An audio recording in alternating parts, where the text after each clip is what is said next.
to Paper Pages and Possibilities. I'm Christina. Definitely glad to have you here with me today. It's been a little bit, or at least it's felt a little bit since I recorded. I've been a little under the weather, but I have been steadily reading, and so I'm reporting back on that today. My reading has consisted primarily of H.P. Lovecraft, which I showed you in the last video, the big series, and I've been working on this, and I finally realized just how big of a piece of pie I was trying to chew on. Uh, um, I didn't realize until I went to actually put some of this information into Goodreads to show how much I've read so far, because I feel like I've read a ton of H.P. Lovecraft already.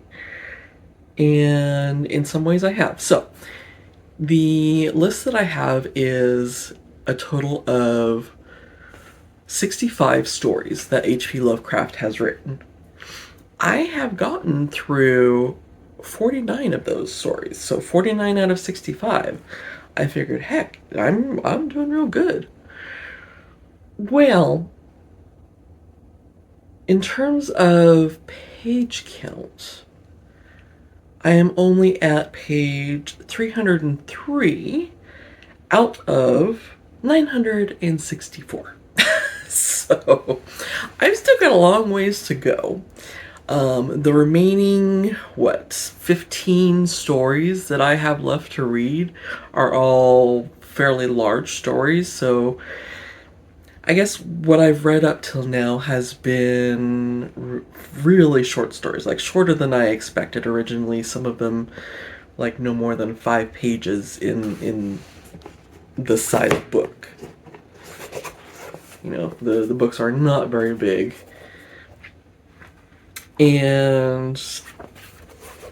But I feel like I've gotten very well in tune with Lovecraft's style and his themes, much more than I intended to. I think in the long run, this is actually for me going to be a long-term study of H.P. Lovecraft. One, I want to get through the rest of his writings, but I am not going to make myself do that this year. I'm going to make that a multi-year project.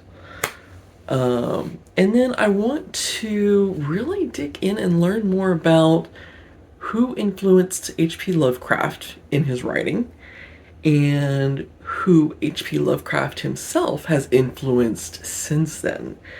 Because as I'm as I'm reading H.P. Lovecraft, I'm seeing a lot of things that point to stories, books, movies, TV shows that are around today. And I want to learn more, like, was he the actual originator of these ideas?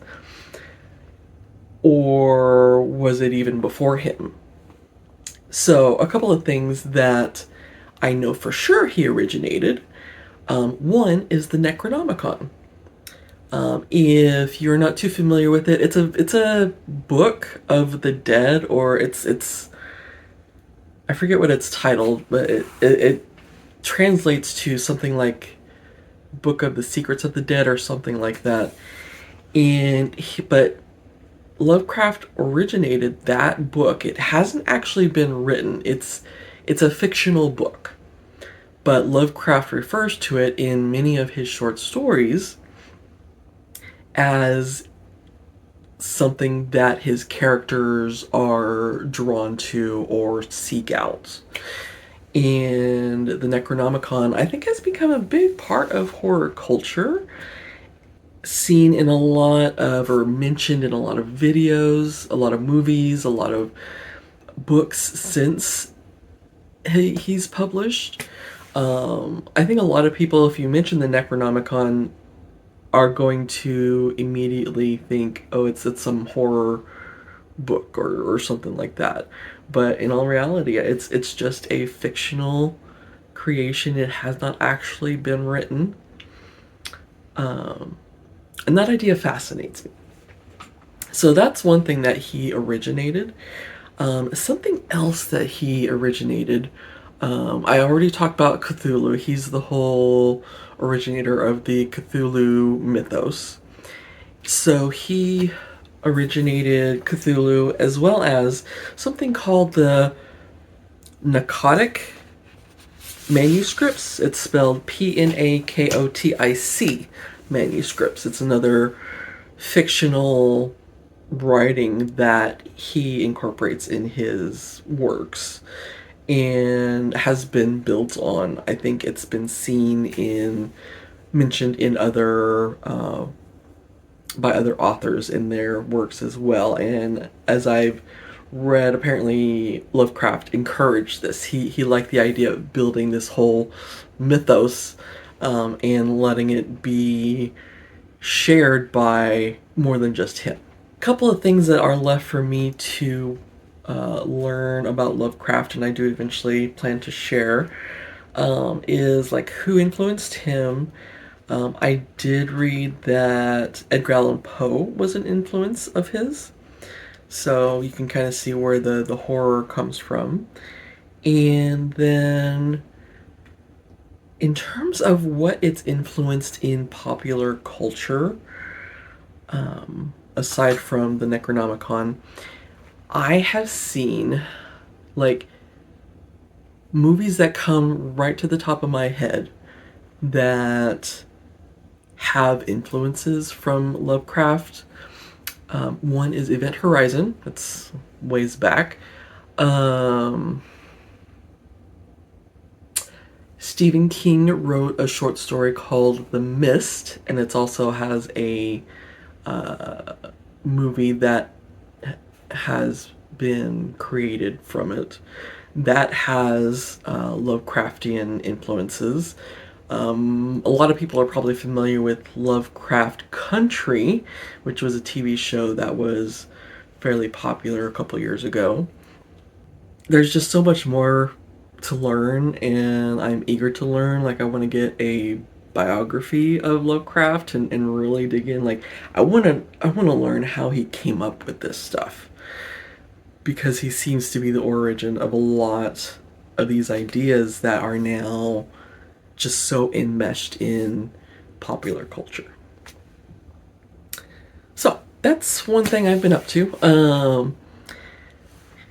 And I think it's a big rabbit hole. I've been reading Lovecraft basically the last several weeks, like almost nothing but Lovecraft. So I am ready to move on to something else right now, get a little breath of fresh air. And as a result, I have been doing a good bit of book shopping. And I mean a good bit of book shopping. I have purchased, I don't know, 6, 7, 8 new books since I last came to you. So I want to show you a couple of those books. First and foremost, there is a book that I did a video on before it was published. It was a book I got to read as an ARC, and I could not resist. And that is A Song to Drown Rivers. And this is actually going to be my very first book with sprayed edges. And like, isn't that just gorgeous? Like, seeing that on a bookshelf, to me, one, it's blue, that's my favorite color, so I had to. But I love the design. It's very elegant, very intricate. There are sprayed edges where it's just like a plain color. To me, I don't really get that. To me, it's like calling it a book with sprayed edges just for the, I don't know, wow factor. It doesn't really add any value to the book in my mind. But when it's got the actual design, to me, that's worth it. So, A Song to Drown Rivers by Anne Liang. I did talk about that a couple videos ago. I will link that video in the description in case you want to learn about this book. But it did just get published a few weeks ago. So that was my first purchase. Next, I did get the next books in the ACOTAR series. So, book 3, A Court of Wings and Ruin. Have not read it yet, but it is on my list. I've been really enjoying this series so far. Really excited to see, where it goes from where it left off in book 2. It was very much a cliffhanger in my opinion. So I want to see how that turns out. So I will discuss more as I read that. And then I also got, this is also part of the series, A Court of Frost and Starlight. This one I am hoping to read around Christmas time, because this one is taking place around winter solstice.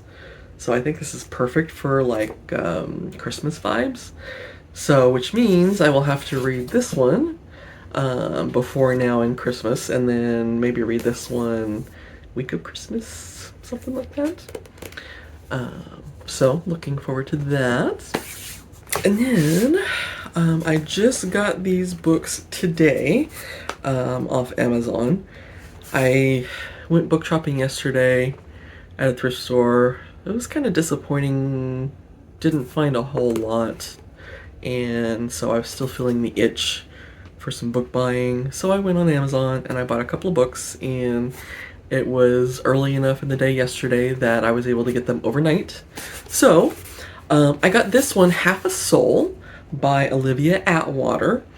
I've heard this talked about fairly frequently among the YouTubers that I follow, and there is something about this book that has really stuck in my head. Like, anytime I think about I want to buy books, this is the top of the list. Like, it's the first thing that pops in my head. There is something about the title, about the cover, that just really appeals to me.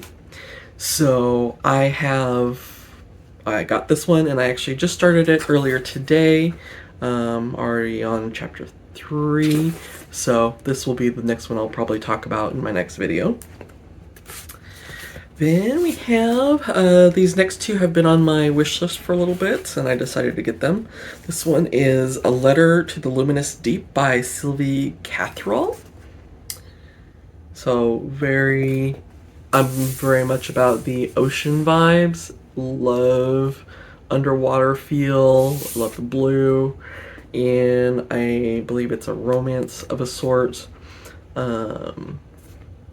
I will actually read the back here.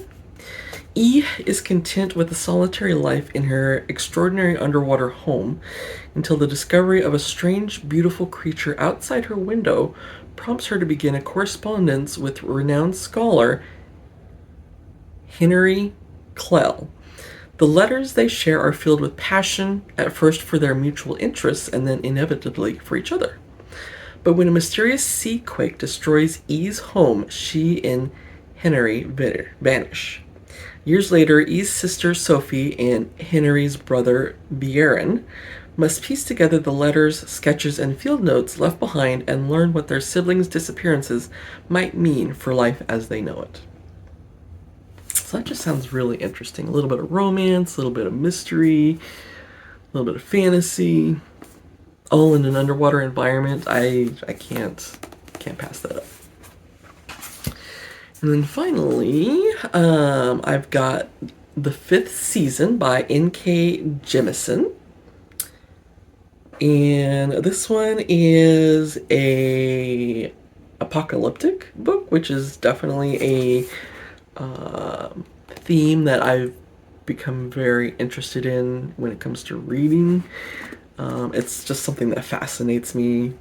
Don't quite know why just yet, but Let's see here. This is the way the world ends for the last time. It starts with the Great Red Rift across the heart of the world's sole continent, spewing ash that blots out the sun. It starts with death, with a murdered son and a missing daughter. It starts with betrayal and long dormant wounds rising up to fester.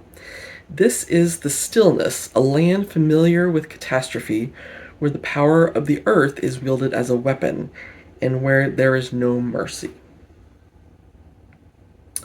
So this is the first, and believe it or not, all of these three are actually number one in a series. So I'm starting 3 series on top of all that. So yeah, this one also, like, I like the feel of the cover. It's kind of very dark, foreboding.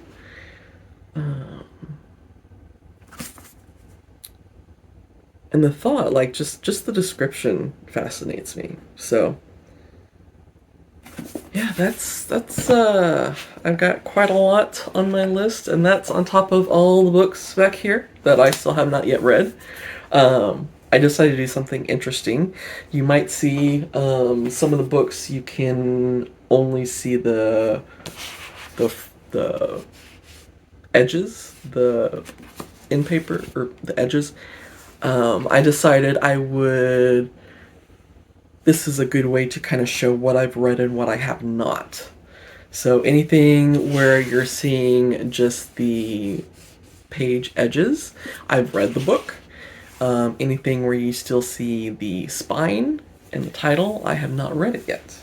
So gives you an idea of the proportion of the books on my shelf that I have actually read, which is not a very big proportion. But I've been doing a lot of rambling today. I don't know, I'm feeling good after having been sick for almost a week, if not longer, and excited to get back into reading something a little bit lighter than H.P. Lovecraft. Wanting to just plow through some books. I've been feeling very much like reading lately. Like, I just want to hole up somewhere for a couple hours at a time and read and enjoy. So I hope to be reporting back on a lot more books over the next couple of weeks. And I'm also considering doing a lot more shorter content. So maybe start doing videos that are between like 5 and 10 minutes long, but doing videos a little bit more often. So we will see how that goes. And for now, that is all I have.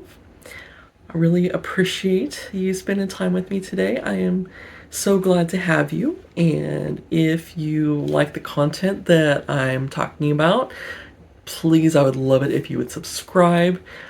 Just click the bell icon below the subscribe button and bell icon if you want to get notifications anytime I post a video. And give this video a like if you like the content today.